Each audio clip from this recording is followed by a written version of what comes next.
The Legend of Zelda Skyward Sword HD for the Nintendo Switch is an absolute banger in my opinion, but a nasty glitch has been discovered that is thwarting some people's progress, and it's something we gotta talk about. And finally, do we have some proof of a Nintendo Direct coming soon? There's some interesting things happening that I definitely think point to yes, a Nintendo Direct is indeed coming soon.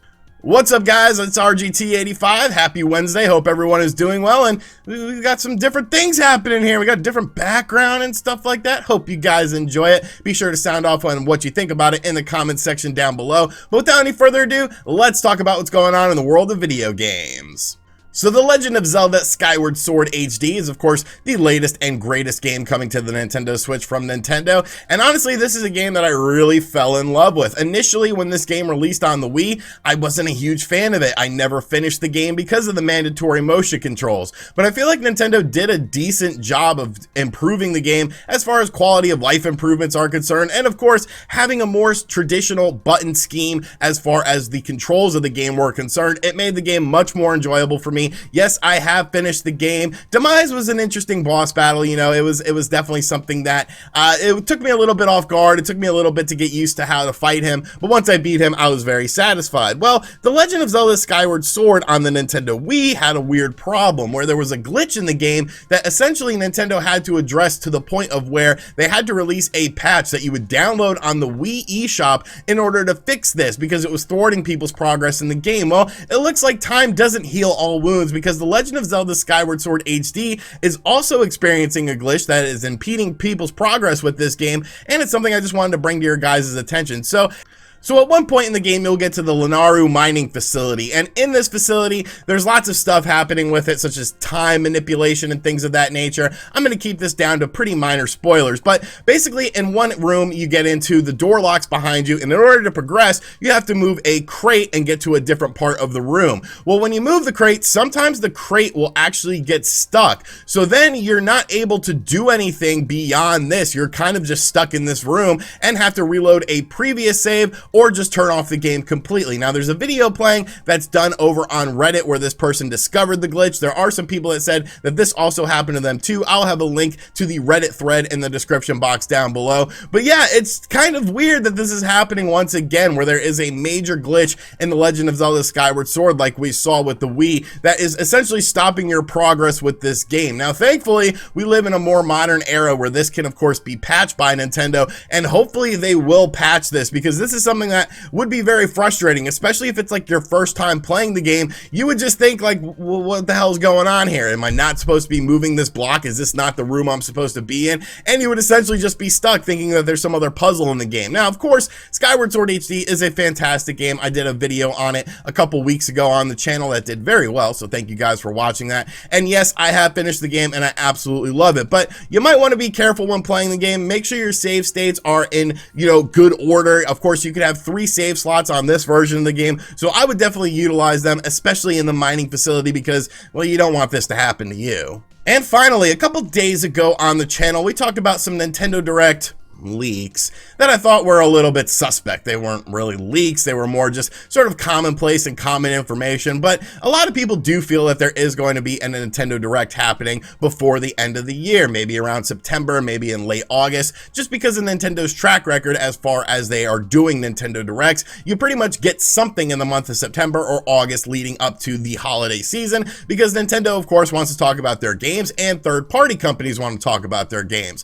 Well, some interesting things have been happening lately that sort of give credence to the idea that there is a Nintendo Direct coming up soon. 2 different instances that I think when you put them together and think about it on a major scale, then yes, something is indeed happening. So the first game we're going to talk about is World War Z. Now this game was confirmed to be coming to the Nintendo Switch. Saber Interactive is the company that's doing the game, and Saber Interactive does very good jobs of Nintendo Switch ports. Of course, you've had games like Ghostbusters, the video game remastered, you had The Witcher 3, so I definitely like this company, and World War Z is honestly a pretty fun game. I downloaded it on my Xbox Series X, and I had a lot of fun playing this game because it is on Game Pass. But like I said, this was confirmed to be coming to the Nintendo Switch, but then we never really heard anything about it. Well, Koch Media, I don't know how you say it, and Saber Interactive have updated the release window for this game a fall 2021 release. Now, it's kind of interesting that, well, fall is right around the corner, and they didn't pigeonhole a release date for this game as far as, you know, confirming something with it. Now, World War Z for the Nintendo Switch will have all of the Game of the Year edition content in it. I think it's going to retail for $39.99, which honestly is a decent price for this game. I'm really interested to see how this game runs on the Nintendo Switch. Like I said, I played it on my Xbox Series X. I had a lot of fun playing it, but I definitely want to see how this game makes the transition over to the Nintendo Switch, because it's kind of a port that you didn't really expect to necessarily see. But having a fall release window for this game when fall is right around the corner, it's almost like, well, maybe there's going to be some event where this game is fully announced, showcased, running on the Nintendo Switch, and then of course gets a concrete release date. And the other thing going on within the Nintendo Direct rumor mill involves another game that was announced and sort of disappeared for the Nintendo Switch, and that is Axiom Verge 2. Now, Metroidvania fans, of course, are definitely looking forward to Axiom Verge 2. Of course, will this sort of impact Metroid Dread sales? That's a subject for another day. But yes, Axiom Verge 2 is a sequel to Axiom Verge, which was an awesome game that released on all platforms, and it looks like Axiom Verge 2 is first coming to the Nintendo Switch. Well, an interesting discovery was just made about Axiom Verge 2. Basically, some update data was found on Nintendo servers, which might sort of lead to the thought that this game is going to be launching soon, because there were other games that released on the Nintendo Switch that ended up getting information updated on the servers and then came out very quickly. Games like Fortnite, Strange Brigade, and Paladins were some of the games that got update data and then were confirmed for the Nintendo Switch and released shortly thereafter. So the train of thought with this is going to be announced in a Nintendo Direct style presentation and then possibly released on the same day. So coming soon, it will be Axiom Verge 2. Now, you have to sort of break down things. Will this be a Nintendo Direct or an Indie World presentation? Because Axiom Verge 2 was, of course, first showcased during an Indie World presentation. So could this be an Indie World presentation? Could it be a full-on Nintendo Direct?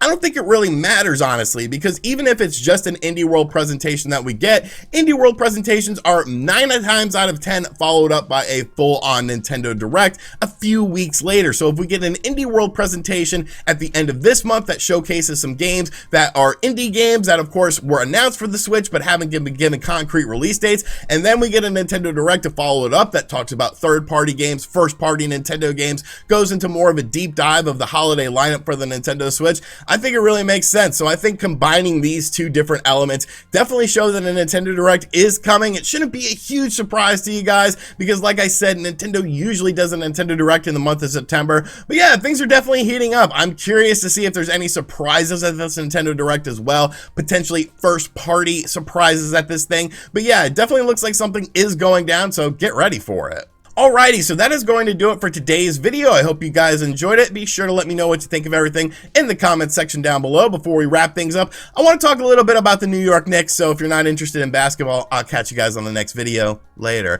But the New York Knicks did a great job in free agency. I don't care what anyone says. You re-signed the people that brought you to the dance. When it comes to the playoffs, Taj Gibson and Derrick Rose were the only two players who showed up during the playoffs. Julius Randle had a horrible playoff series, so I don't understand how you could be mad at that. Alec Burks and Nerlens Noel also brought you to the prominence of being a 4th seed in the East. I don't understand how you could be mad at them re-signing. Evan Fournier is similar to Reggie Bullock, but he can create his own shot. He can create his own offense, where Reggie Bullock was a catch and shoot sort of offensive player, and his defense, of course, will be missed, but I feel like Fournier can at least, you know, sort of pick up that slack on the defensive end, and his offense is going to be so much better. And then Kemba Walker signed again today, and people are like, oh, Kemba Walker, he's past his prime. So the Lakers are signing a bunch of people past their prime. Carmelo Anthony's not in his prime. LeBron James is not in his prime. The Lakers are just stockpiling people like, you know, the Lakers that had the Gary Payton and Karl Malone. Like, I think that team looks so stupid, whereas the Knicks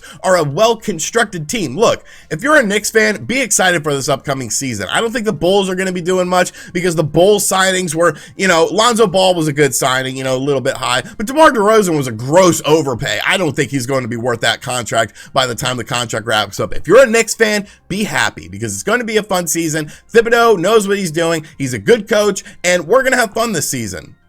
And as always, I'll catch you guys on the next video. Later.